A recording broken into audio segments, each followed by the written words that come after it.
As Reinhardt was looking to you to replace him in some ways, are you training others up to replace you sometime in the future?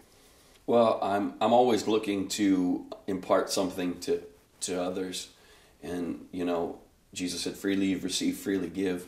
And so I want to help other young evangelists who need help, and CfaN does that with a lot of young evangelists.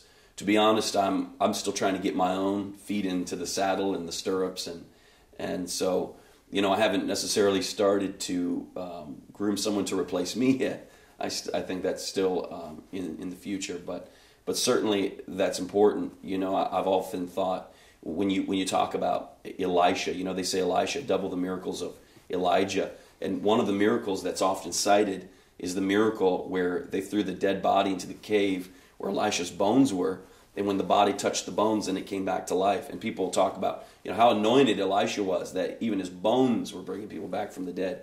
I think it's a little bit of a tragedy because Elisha failed to pass on that anointing that was passed on to him. He took it to the grave with him.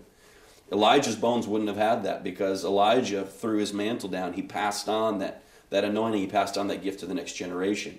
But Elisha never anointed a prophet after him.